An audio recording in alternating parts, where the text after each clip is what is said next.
Shikues të nderuar të emisionit Fokusi, përshëndetje. Sonte do të flasim me ambasadorin e OSBE-së misionit në Kosovë, shkencësinë e tij, zotrin Braathu, për gjendjen e komuniteteve Rom Ashkali dhe Egjiptian në Kosovë. Mr. Ambassador, thank you very much for accepting our invitation to be guest in studio. Pleasure to be here. I would like to start with my first question. How do you assess the situation of Rom Ashkali and Egyptian communities here in Kosovo? I think the situation for these communities is difficult. It's a bit complicated, but I also have to say that over these last 20 years, the situation is improving. For example, I'm delighted to hear that there are currently around 50 students at universities in Kosovo from these three communities. So we see increasingly that young people from these three communities are completing education, also in high schools. So I think this is a good sign for the future. The challenge now, of course, is for these graduates to get meaningful jobs. And from the OSCE mission, we are trying to help them get jobs in terms of training programs and assistance in how to apply for jobs, how to present themselves in interviews, etc. And we've had a number of, we call them youth camps and training sessions with young people for this reason in particular. But of course, more needs to be done. On the one hand, we see also that the national strategies, the programs developed by the authorities of Kosovo are good. Implementation could be better, actually should be better. Mm-hmm. We see that the three communities are pretty well represented in government structures, from municipalities to the central level. So I think there are a lot of positive things that have happened over these last 20 years. But if you ask me, is it good enough? Then I have to say it's not good enough. It's work in progress. Mm-hmm. We will move also question to question about the situation in Kosovo, but I would like to know more. We base it on many reports from international organizations, including those also to OSCE, have reported for difficult situation for marginalization groups, as you mentioned before. Currently, I think our country don't show adequate readiness to support us. Well, actually, if we look at the legislation and we look at the strategic plans, I think we have to say that it's quite okay. The strategic plans are in place, the legislation is in place. As I mentioned earlier, it's a question of implementation. But you know, the fundamental problem for all communities in Kosovo is the economic situation and jobs, basically. And this affects all communities. But I have to say, we see that it seems to be affecting the Rom Ashkali and Egyptian communities to a higher degree than other communities. I think these three communities have a higher threshold to get over in order to get into employment. We see that from the point of view of the civil service in Kosovo, these three communities reality. So we have to somehow convince private businesses that they should be looking to these three communities and reflect on hiring people, because your people, your young people in particular, are increasingly qualified. They're educated. They can do these jobs. So as a mission, we're pushing for, you know, to raise the awareness in the private sector, of course also in the government sector, the need to employ qualified people from the Rom Ashkali and Egyptian communities. Mm-hmm. So overall, I think it's the weak economic situation in Kosovo that is actually the fundamental problem here. Mm-hmm. And then there are some additional issues particular to the three communities in question. Mm-hmm. But these issues are becoming less less prevalent as more and more young people are taking education. So I think it will improve, and we just have to keep working to push it. The government, for example, the Ministry of Education, Science and Technology, are providing scholarships for students to complete high school education. Yeah. So I mean, there is this awareness, and it's growing, that they need to work more. Getting help to understand this from the diplomatic community in Kosovo. So I think it's step by step things are improving. I think it's better today than it was 10 years ago, and it's certainly better than it was 20 years ago. I would like to stop in government employment. As we know, we have a civil law for civil servicing, which have one quote for 10% to be employment from minorities in Kosovo. Roma, Ashkali and Egyptian communities are underrepresented. Indeed, it's true. And we keep pointing that out to government officials in Kosovo. I think it has a lot to do with the situation in the past. And we have to admit that in the past it was not so many members of the three communities had suitable education. So this was a problem. Now that problem is less of a problem. I think we have lots of young, very well qualified Roma, Ashkali and Egyptian representatives. And more will come as people from these communities complete their high school education and then go on to higher education. There has been some kind of a hesitation on the part, I think, of many in central institutions to even reflect on hiring people from these three communities. I think that's starting to change. There's also the problem that from the IMF, the International Monetary Fund, there are restrictions on the number of positions in the central administration. So the central administration cannot be expanded. So there are basically the positions that exist, and it can't go beyond that, or else the IMF will complain and there will be problems for Kosovo economy. So I think that the trick now is, as people retire, people who were hired, you know, in 99, 2000 and after, as they reach retirement age, there will be new positions opening up. And I think we have to work to sensitize people who do the hiring in the ministries that, look, you now have some vacancies. It would be very good if you would contemplate hiring a person from the Rom Ashkali and the Egyptian communities. And if you have two candidates who are equal in competence, then please hire the one that's least represented, which would mean someone from the Egyptian Ashkali or Roma communities. Or based on gender. Or I mean, hire the person that's well qualified, but from the underrepresented community. I think we have to do a lot more work also with the private sector, quite frankly, because not everyone can work in the public sector, as I mentioned a bit earlier. But we have to keep working on this. There's no other way. To do pressure on that, I think the rules is also to representative of minorities in Kosovo, especially for the Rom Ashkali and Egyptians representatives, who for the moment they are 4 of that in Assembly of Kosovo. How do you see their representation in Parliament of Kosovo? Well, you know, in numbers, it's quite okay. I mean, and this again shows that the Kosovo system, the legislation in place, actually gives room for these non-majority communities. Then it's a question, how do the communities themselves make use of these possibilities?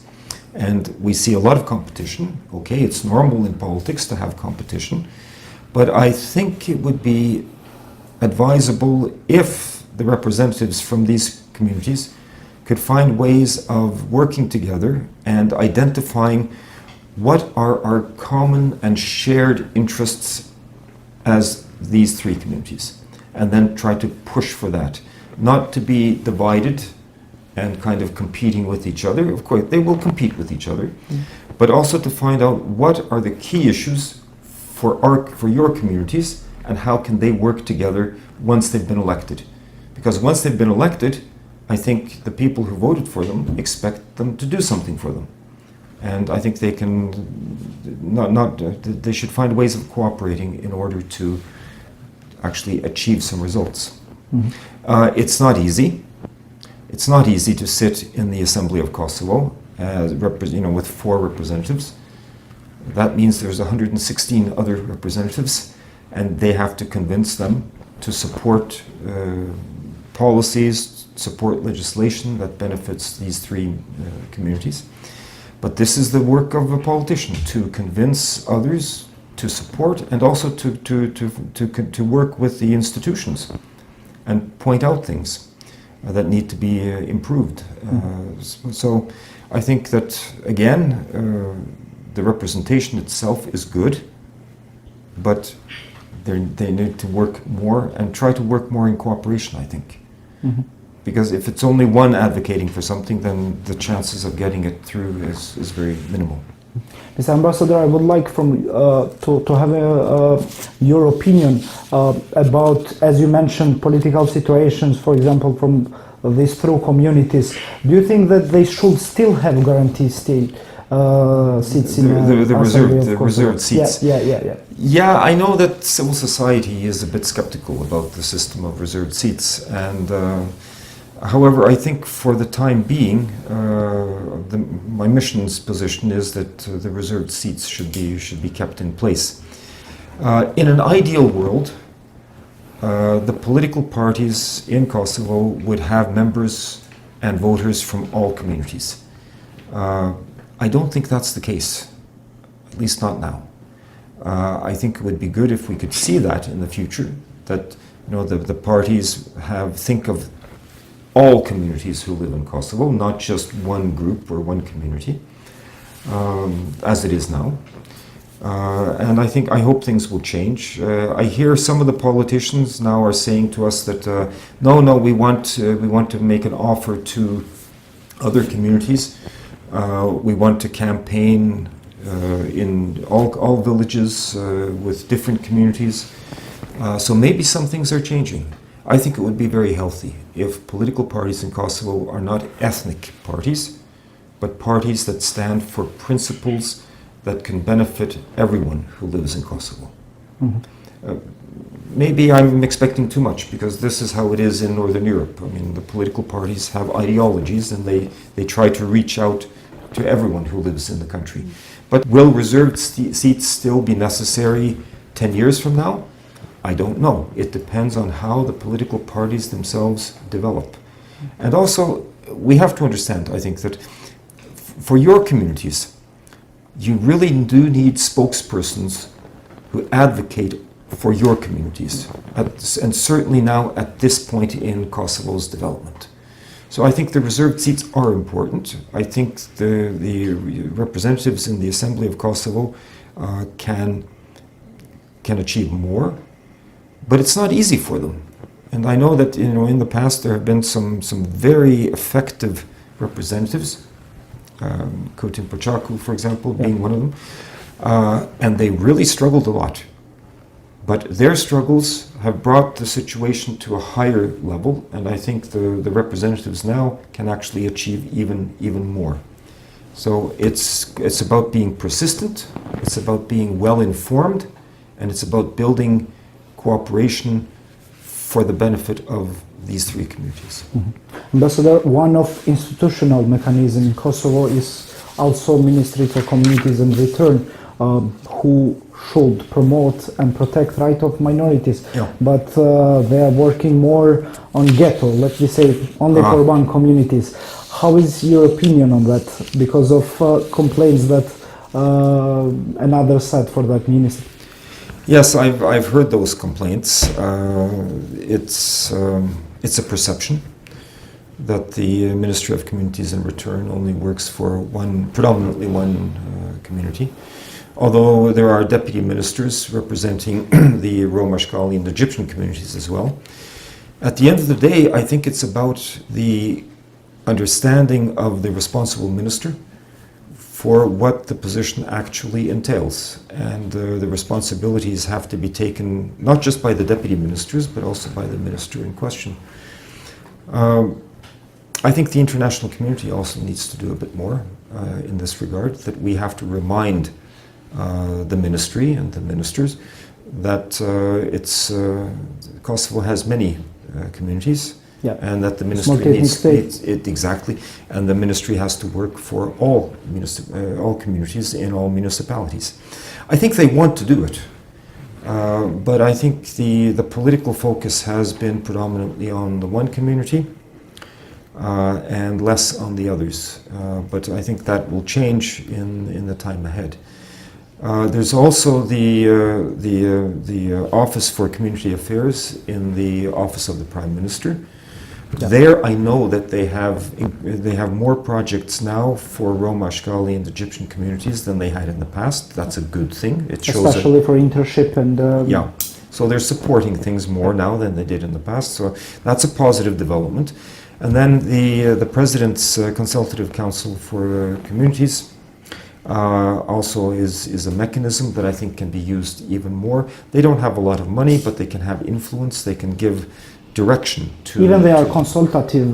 Yes, we not are more. No, but consultative is important. Yeah. And they should be more active in actually. It's constitutional body. And advocating for legislation, commenting on legislation. It's not just about projects. It's about giving advice to the central administration on how to best support the three communities in question. And again, there, your representatives should be active. And I wish and I hope that they would be consulting with the civil society from the Rom Ashkali and Egyptian communities, with people traveling to the villages and the settlements with these three communities and informing people, asking for advice. This needs to be done, I think, much more systematically. We, as OSCE, a year ago, we published a report on the Consultative Council on Communities, and one of the findings of the report was that people don't know about it.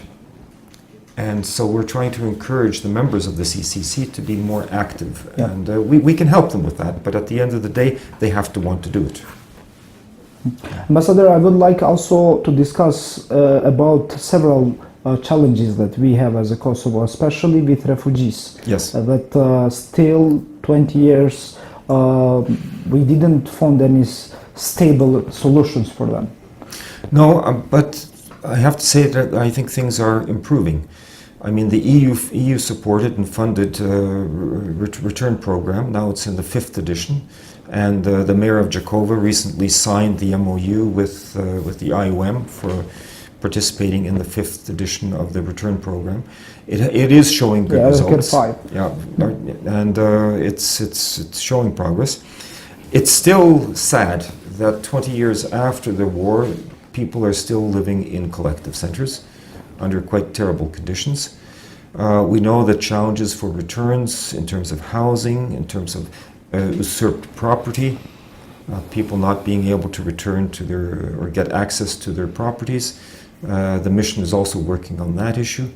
We're encouraging municipalities to allocate land for returnees so that accommodation can be built on that land.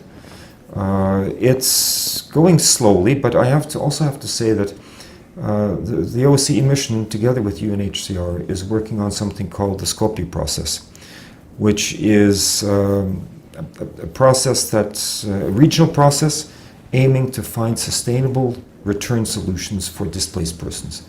And we see, especially this last year and a half, a very positive development on the part of Kosovo ministries and Kosovo institutions. We see a lot of activity now happening, which wasn't happening in the past. So I think that the response in terms of legal and policy improvements is ongoing. One of the challenges, actually, is to inform displaced persons of their rights, that the laws have been changed, they've been improved, but how to inform the displaced persons, whether they live in Northern Macedonia or Montenegro or Republic of Serbia, that they have new and improved opportunities for return. This is something that we're also looking at now, and to see how we can work with the countries of displacement, so Northern Macedonia, Montenegro, Serbia proper, to see how we can help inform the displaced persons of their rights to return. But it's not only about return. I mean, it's about jobs. Again, we come back to this issue of economy. The first topic, which is more important. Exactly. I mean, we've seen many projects in the past where houses have been built. Yeah. And then people come, and then they stay a few months, and then they leave because they find out that there's no way they can earn a living. Yeah. And at the end of the day, it's about how a family can put food on the table. How to survive. How to survive. So homes are fine. It's a great thing, but there needs to be a holistic approach, and so we always come back to the state of Kosovo economy, how to encourage employment for the three communities that we're talking about today, how to help young people from your communities to qualify for the labor market. This is important.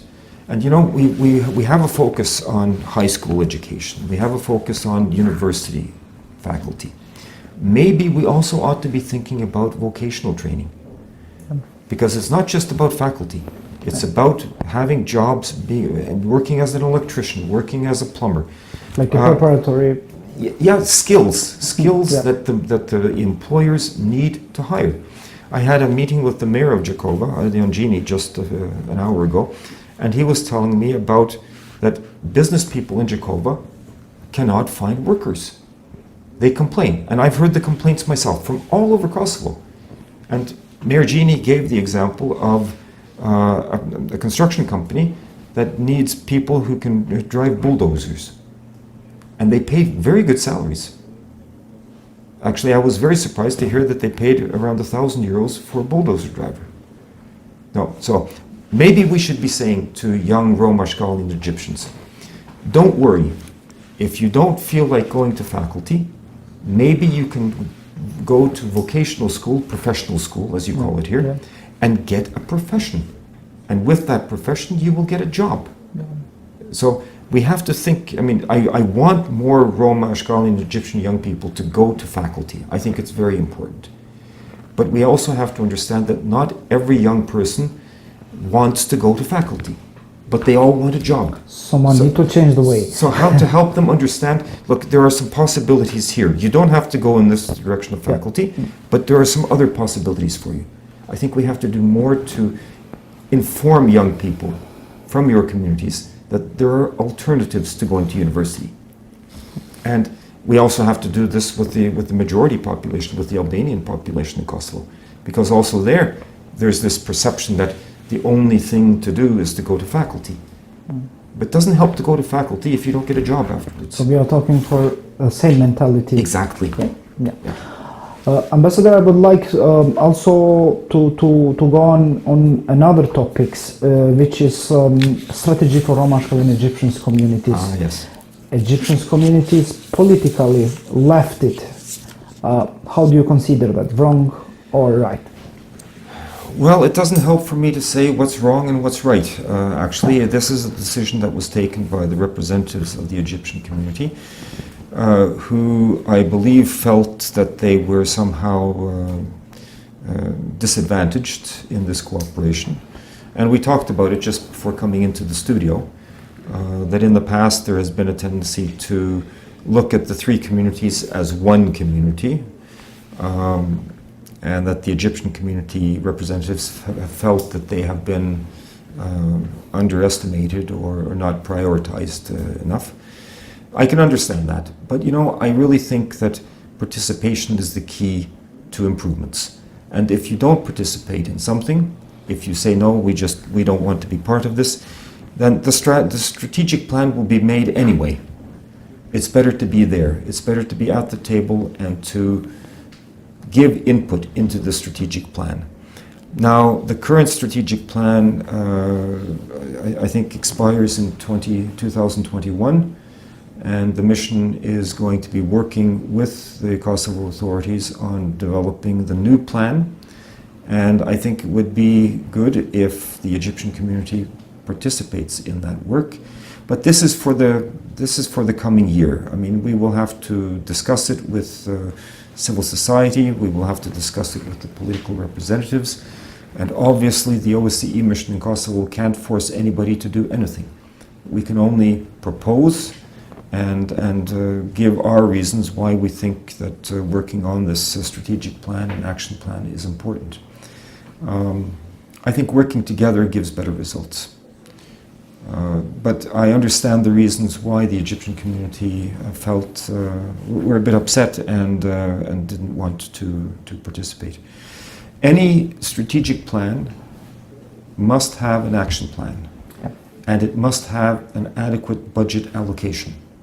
And from the mission, we will advocate very strongly for this. And of course, the strategic plan... Especially in local level. Absolutely. This is actually a key point, because too often I get the impression that people think that everything happens in Pristina, and everything doesn't happen in Pristina. Jakova, as we know, is a place where a lot of things are happening for these three communities, and we need more things to happen at local level, not just in Jakova, but we can see in Deccan, we can see in Peja, we can see in Istok and Klina, for example, just with reference to the Egyptian community. And then we have, for example, Ferizaj in relation to the Ashkali community. I mean, we have all over Kosovo, but municipal level is actually the key level, because that's where people live. So the strategic plans and the action plans have to be detailed, they have to be results-oriented. Based on needs in each municipality. And in order to get those needs, there needs to be a consultation process. So that it's not just a bunch of people, including from OSBE, sitting in offices in Pristina and thinking, what do they need there? We have to hear it from people who live there. That's important. And this is what I'm saying to my colleagues as well in the OSBE. I say we have to be in the field, we have to listen to people, we have to ask them, what do you need? And then we'll see if we can help. And I think that has to happen at the government level as well. I think it will change. I think it will come in this direction. But the work for the new strategic plan needs to be based on grassroots knowledge. We have to know what the communities need, and actually the best starting point for that are the municipalities themselves. Mm-hmm. Mr. Ambassador, I would like to turn back again to employees. Especially many awareness efforts were made for new young recruiters on Kosovo Army policy. I would like to thank Ms. Laura Kreka, who is Captain in Policy of Kosovo. Especially in Jakova, they made awareness too much to minorities, especially to Rom Ashkali and Egyptians. Even Prime Minister also recruited criteria, but we see very low engagement from these two communities there. Yeah. No, I mean, I think Kosovo police have really done an admirable job in reaching out and trying to recruit more representatives from the Rom Ashkali and Egyptian and other non-majority communities in Kosovo. I have to admit that the OSCE mission in Kosovo has been advocating for this, and we work very closely with the Kosovo police, and we find the General Director, Mr. Chalai, very receptive and very understanding of these issues. There's always the question of quotas. Should there be quotas? And I think for police and for KSF, I think for police in particular, I don't really believe in quotas. I believe in helping young people from the Rom Ashkali and Egyptian communities to prepare themselves for the recruitment processes, for the recruitment exams. And there is no reason why young Egyptians, young Ashkalis, young Roma cannot manage to succeed in these recruitment processes. But they have to be aware that there will be a recruitment process. We can help them as OSCE, prepare them, so they understand, how does the recruitment happen. There will be an exam, and I think the exams are very fair.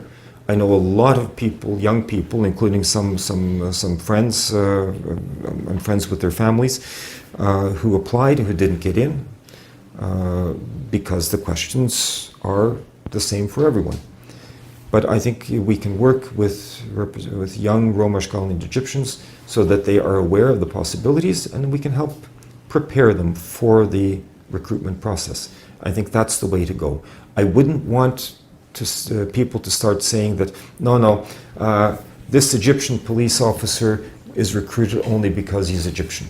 No, I want them to say, this Egyptian police officer, member of Kosovo Police, was recruited because he passed the tests, and he's as good as everyone else in KP. Yeah. Ambassador, with which message would you end our debate in terms of institutions, maybe? Well, there's a lot I could be tempted to say, but I think we touched on it. Kosovo is a multi-ethnic, multicultural, multilingual place. And this has been the reality of Kosovo for centuries. It's nothing new. I would hope that everyone in Kosovo understands this, especially young people from all communities. And I would want people to understand that participation in society is the way to have influence, and it's the way to improve the situation for your community. Not participating doesn't help anything at all. It just means that someone else will make a decision on your behalf.